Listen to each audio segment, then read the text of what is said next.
stand out. There's so many people helping people outside, but what you stand out is how much time you give to actually help people. And I think you have a lived experience. That's what also stands out. And the compassion, it shows in your compassion. I think you know how people are feeling outside, and it shows how so much free time you give. But I have a question. And I give information to anybody I hear can get help. And you say that, it's so many testimonials, so many people in your group, 6 weeks, some people it takes 8 weeks, some take 2 months. For some, it takes 4 months. My question is, you say your diet is simple, but hard to do. It's very simple, but hard to do. Simple, but not always easy. Right. I don't think it's hard to do. I think it's easier than taking prednisone or steroids or immunosuppressants or being in pain and dying. It's easier than that. But my question is, if mental health is taken care of and somebody follows the diet to exactly how you say, does anybody and everybody can reverse their disease? Autoimmune, which is, you're doing impossible possible, by the way. Is it possible for everybody if they take care of their mental health and follow your diet as you say they need to follow? Well, thank you for everything that you said. I appreciate that. You made me cry some more, and I'm always in tears. That's why I'm always like wiping my nose when I teach. I'm like, oh, I already start crying. Yeah, so it's possible for everyone to optimize their health. The difference, there's always going to be a difference in results for different people because of so many factors. It's why I created things like rapid recovery, because if I'm watching, then I can figure it out, right? So sometimes it's the emotional work that they need more help with. Sometimes they have a food sensitivity that they didn't realize they had, and I'm able to identify it. So sometimes there's factors that can, affect recovery speed. The other thing is what sickness they have and how long. So for example, I have multiple people in my current group with lupus in their kidneys. One person already had normal kidney tests in their blood tests only a few weeks in. Other ones, they're not going to be there yet, but they're going to improve. We're going to see improvement because kidneys love my nutrition. Even people without kidney failure, the kidney results always get better. But so it really depends on where they are. If you're in stage 5 versus stage 4, we're not going to get the same results, right? And because you're not going to get to the same height at the same time, right? So it depends how deep the hole is that you're in.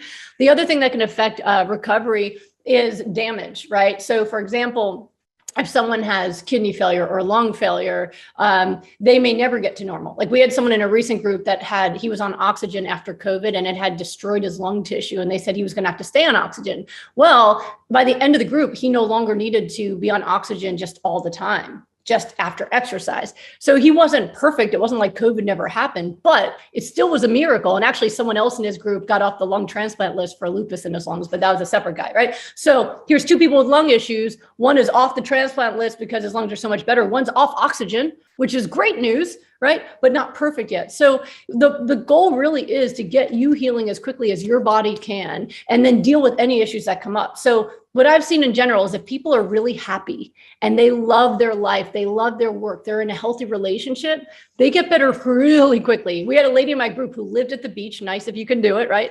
Happily married, no kids, so no stress, right? And her lupus symptoms were gone in 2 weeks, which is extraordinary, right? Then I have other folks who have intense health anxiety. They have terrible jobs. They're fighting with their spouse. They've got a lot of stress. So I call that, it's like picking the scab. You're hyper-nourishing, trying to heal as quickly as you can, but then your anxiety and your depression and your stress picks at the scab, which can slow it down. So that complicates it. But in general, when we do rapid recovery with people in 6 weeks, and it's rapid recovery if I'm watching you and doing everything we can every day, right? Most people who do rapid recovery are significantly, if not wholly, better. And it's really cool because we have a Zoom meeting at the end where everybody comes on and tells their results. And the majority of people coming in, they are like 80 to 100% better. It's really remarkable. And it's often just like I was just looking at my group today, and it was someone who's had a pain for 11 years and her pain's gone, and we're in week 5. 11 years and it's just gone. So the norm in my world is people just get better, and they get better quickly. But there are things that can change it where you can't pick like oh yes, you have this illness, this will be 4 weeks and this will be 6 weeks. I kind of have to see you do it. And then we can get you going as fast as you can. And then I can identify anything holding you back. Oh, it's absolutely remarkable. Thank you so much for that. And I'm going to go over to Terry G. And again, just a reminder to everybody, we have only a few minutes, and we want to ask everybody to keep their questions short and to the point. Thank you. Terry, I'm asking you to unmute now, if you can do that. Hi, Terry. Hi, can you hear me? Hi. Hi, Brooke. You can hear me? Mm-hmm. Okay, awesome. My son was just diagnosed with myasthenia gravis. I was just wondering if you've had any experience with that disease. Absolutely, we have. And we've had really good results with it as well. And something you can also add to pure hyper-nourishment is there's been some really good studies, and I've experimented with it as well. Creatine and exercise can actually help reduce symptoms as well while you're working on hyper-nourishment. But get him started now. If he's just being diagnosed, and first of all, I'm sorry, mama, like as a mom now, I know I would go through 12 years of lupus again, rather than have them be sick a day. So I'm sorry for what you're going through. Make sure you take care of yourself too. But it's early and his body knows how to be healthy. It can remember it clearly. So just take massive action now. And then if you need help, you can always work with me or something if you want to, but at least start taking action right away.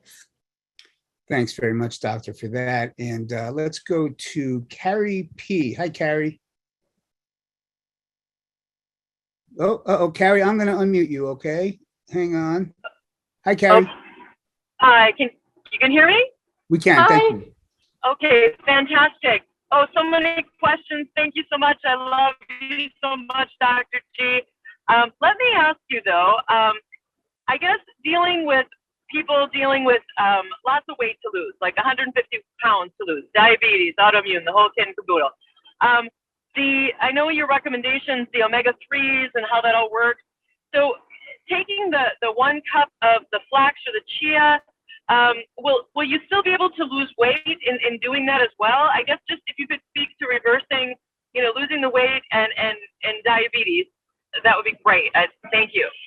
Absolutely. Yeah, you will accelerate your weight loss with higher levels of omega-3. So remember what I was teaching before is that omega-3 fatty acids do not become fat cells. They cannot. What they do is accelerate your metabolism. So my husband actually did an experiment in this where when he had those boot camps in Orange County, he had everybody on the same workouts and he was experimenting with omega-3 and metabolism, right? So I told you we're results based. So what he did was he put everyone on the same diet, but he gave them different amounts of omega-3 and he pushed the doses up high, thousands of calories from omega-3 fatty acids, right? And what he found was the more they ate of the omega-3s, and this was on top of the regular diet, the faster the fat loss results, the faster with no upper limit. In fact, when people stopped eating more, it was only because they couldn't stomach any more of it, but there was no upper limit. So it actually will only accelerate the process. And I know a lot of diabetes nutrition protocols will say to avoid all fat, but that's not the case because again, saturated fat clogging insulin receptors, that will cause diabetes, but omega-3 fatty acids do not clog insulin receptors. They accelerate cellular responsiveness and recovery. So, yep, I mean, a cup is a lot. You probably just won't even be able to, stomach that much, but you don't have to worry about overdoing it. Same with avocados, by the way. Avocados don't have a negative impact on diabetes. Excellent. Thank you so much for that, Doctor. And up next, we're going to bring in Carol. Hi, Carol. Hi. I just have 2 questions. I've actually done a little bit of your program myself. I'm actually a nurse. My husband's a physician, a psychiatrist. Anyways, the questions are there any limit to the amount of flax seeds or chia seeds that you can take every day? No, I was just answering about that. Absolutely not. Again, your gut will usually limit you, right? If you have too much seeds, you're going to overdose fiber and you're going to get constipated. If you have too much flax oil, you're going to explode with watery diarrhea, right? So you usually over time people can do more, but I've found that like a half a cup a day or 3 tablespoons of flax oil, that's a really high amount that's going to do great work and doesn't usually affect the gut as much. But there's no downside in terms of your physiology. Okay. And then my other question had to do with, is this like a lifelong protocol that one needs to adhere to or? Well, hyper-nourishment Yes. I mean, if this is something that can accelerate your body's ability to repair itself and your immune system, it's a wonderful thing to keep on. But pure hypernourishment, no. So sometimes people think of pure hypernourishment like we do in rapid recovery programs, where people are only eating the foods their body uses to repair itself. So lots of smoothies and salads, broccoli dipped in guacamole, whatever they can do to get more of those foods in, right? So that is for a limited time for people who are extremely sick or just want to do this as quickly as possible until you get to the results. And then you keep the hypernourishment, whether you want to just keep a blender smoothie a day or you want to keep the salads going, and then you add other cooked plant-based foods. But for those of you who aren't in an emergency situation, just want to add hypernourishment, then you just add that to a plant-based diet and you can have really great health and energy and still have a pretty, pretty good variety of foods. But I live high raw because the energy is fantastic. So I usually do smoothies during the day. And then when I get done here, my 9-year-old usually makes the dinner salad and we have a big salad at dinner. And then sometimes it's just a big salad where he throws like beans and stuff on it. And other times it's a salad where we'll have like a side of potatoes or vegetable soup or something. But the star of the show with the spotlight, that's the hypernourishment part of it. And that's what I've taught them. Nourish your cells first, your taste buds second. So you don't have to do it that way. But if you stick with a plant-based diet with at least that 16 ounces or so a day of greens and the handful of omega-3s and the water intake that I taught you, you're going to keep yourself really resilient and energized, and you'll age slower too, which is always fun.